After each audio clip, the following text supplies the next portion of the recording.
Nous voilà dans la 10e et dernière séquence de cette présentation, de cette étude de cas revisitée, étude de cas qui portait sur la formulation d'un mélange de cendres volantes, de filaires calcaires et d'eau pour obtenir des propriétés de pouzzolanicité intéressantes. Et donc, dans cette conclusion, nous allons rapporter ce qu'ont fait les auteurs, d'une part, en termes de validation du premier plan d'expérience que nous avons longuement décrit au cours des 9 séquences précédentes, et ensuite, eh bien, on fera un récapitulatif pour rappeler quels sont les points clés que nous avons découverts dans cette étude de cas. Alors, je vous rappelle que les auteurs avaient défini un maillage dans un domaine expérimental. Ce maillage était destiné à modéliser la variation de la réponse et il s'est avéré que finalement il y avait une discontinuité dans la distribution des résultats, la meilleure réponse étant au centre du domaine et les plus mauvaises réponses se situant eh bien, sur le périmètre du domaine, autour des sommets et des milieux d'arête. Et on avait à l'époque de la construction de la matrice d'expérience rappelé qu'une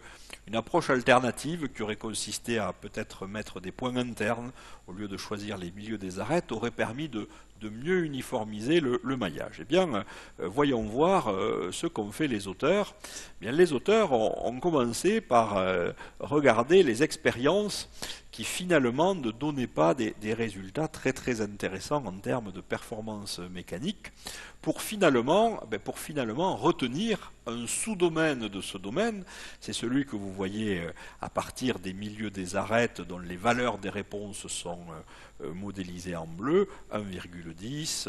1,19, 1,82 et 1,80. Et donc les auteurs ont défini un deuxième domaine expérimental à partir de ces 4 milieux d'arêtes, en considérant que il fallait densifier la quantité d'expérience dans cette zone pour mieux confirmer la présence de l'optimum du premier plan d'expérience. Eh bien, qu'ont-ils fait? Ils ont fait un deuxième plan d'expérience, dont vous pouvez voir les valeurs dans le petit tableau qui s'affiche à l'écran, et ils ont fait un deuxième plan d'expérience en utilisant encore une fois la méthode de MacLean et Anderson, et partant des 4 sommets que l'on vient de décrire précédemment, qui sont des milieux d'arête du premier domaine, ils ont redivisé en 2 les arêtes, donc ils ont rajouté 4 points de plus le centre. Et donc en fait, la validation du premier plan d'expérience a consisté à faire un deuxième plan d'expérience où ils ont repris finalement 4 valeurs déjà existantes et ils ont fait 5 essais de validation au milieu des arêtes que vous voyez à l'écran et au centre de ce nouveau domaine. Vous voyez apparaître sur une vignette à droite de la planche où se situent ces expériences dans le domaine des constituants, qui est bien évidemment plus petit visuellement. Et les performances mécaniques, si on regarde on ne va pas refaire l'analyse complète, et je vous laisse le soin de le faire avec Excel ou avec des logiciels. Bien, les performances mécaniques, bien évidemment, sont un peu meilleures que dans le domaine précédent, sans toutefois atteindre des records, c'est-à-dire que nous avions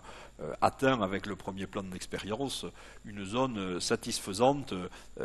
d'optimum. Et donc voilà comment les auteurs, à partir de surfaces de réponse, représentent, vous voyez ici les 9 points de ce nouveau maillage, attention, il s'agit de nouveaux pseudo-constituants à l'écran, eh bien montre qu'on est c'est toujours près du centre du domaine que l'on obtient un module de rupture, une résistance à la compression la plus élevée. Donc voilà l'originalité de cette publication, c'est que quand on a besoin de faire des essais de validation, c'est qu'on a besoin de confirmer de l'information.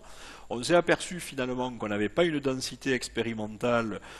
de mélange très importante à l'intérieur du domaine. Eh bien, les auteurs ont récupéré une partie des expériences déjà faites, l'ont complétée par 5 expériences complémentaires de façon à pouvoir faire là encore un modèle de degré 2, et un modèle synergique de degré 3, ce qui est tout à fait possible pour représenter la variation de la réponse. Alors, faisons un récapitulatif de tout ce qu'on a vu au cours de ces 10 séquences. Nous avons illustré encore une fois, ou une première fois pour ceux qui découvrent les études de cas, un problème de formulation mettant en jeu 3 constituants, avec une stratégie expérimentale qui suppose que la variation de la réponse peut être décrite uniquement à partir des variations des proportions des constituants. Proportions des constituants, ce sont les fractions massiques de calcaire, fractions massiques de cendres volantes et fractions massiques d'eau mis dans ce mélange. Naturellement, les fractions massiques dans un espace mathématique peuvent varier entre 0 et 1, et compte tenu de l'expertise des métiers, on ne peut pas laisser des variations aussi importantes à chacun des constituants, et donc les auteurs ont émis des contraintes explicites, inférieures et supérieures, qui ont transformé le domaine expérimental d'un simplex de hauteur unitaire en polyèdre convexe. Ce polyèdre convexe possède 6 sommets, 6 arêtes, et les auteurs ont proposé, en suivant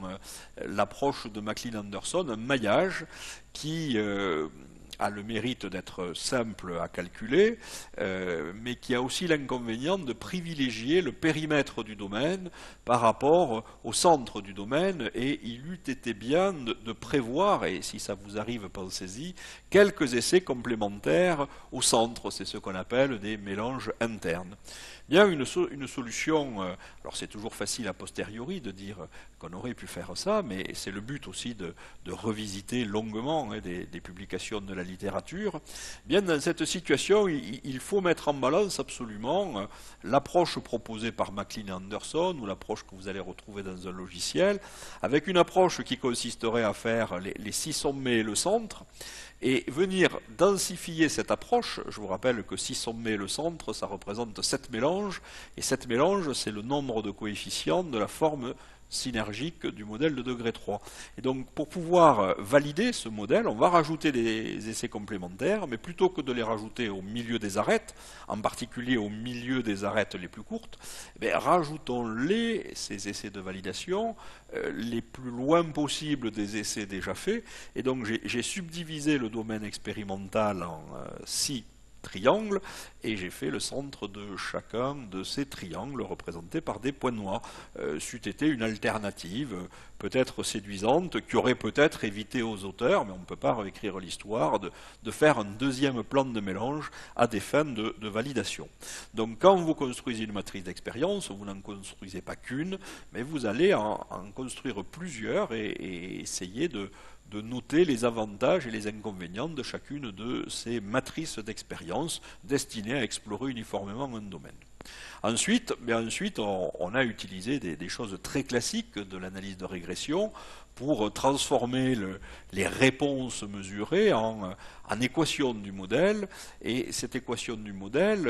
nous l'avons retransformée en utilisant une transformation de Box-Cox. C'est cette transformation qui nous a amené à modéliser non pas la variation de la réponse, mais la variation du logarithme népérien de la réponse. Et cette transformation, elle est fortement incitée par l'allure de la fonction de répartition des résultats, où là encore, nous nous apercevions qu'au centre du domaine, il y avait une performance élevée, et ensuite les expériences du contour avaient des performances, mais beaucoup plus faibles, et cet écart important, on peut considérer que les modèles polynomiaux ont souvent du mal à le prendre en compte, d'où l'intérêt d'une transformation de Box-Cox qui nous a mené à une qualité prédictive du modèle très intéressante. Alors enfin, dès lors qu'on est dans un espace à 3 constituants, on peut matérialiser la meilleure équation sous forme de courbe isoréponse et sous forme de trace de la surface de réponse. Et puis, ce qui est original dans cette étude, c'est que, contrairement à un essai de validation que font généralement les auteurs, ici, l'essai de validation a été un second plan d'expérience qui, pour limiter sans doute le budget, la dépense économique, a consisté à reprendre, alors sous réserve de conditions de reproductibilité, 4 des mélanges déjà réalisés. Donc voilà un petit peu le bilan de cette étude qui montre que il n'y a jamais une seule et unique stratégie à mettre en œuvre et qu'il faut en envisager plusieurs, mais que l'avantage des plans d'expérience, c'est de nous offrir des outils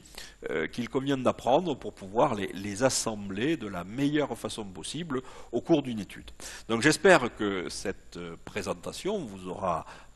apporter des points complémentaires sur la construction des plans de mélange, en particulier lorsque le domaine expérimental est un polyèdre convexe, vous incitera, pour ceux qui n'osaient pas encore le faire, à utiliser des transformations de Box-Cox, et enfin, vous incitera parfois à penser à faire non pas un essai de validation, mais un plan de mélange ou un plan d'expérience complémentaire pour valider dans une zone plus restreinte l'information que vous avez obtenue et que vous voulez consolider. Donc merci pour votre attention et puis à bientôt dans une nouvelle étude de cas.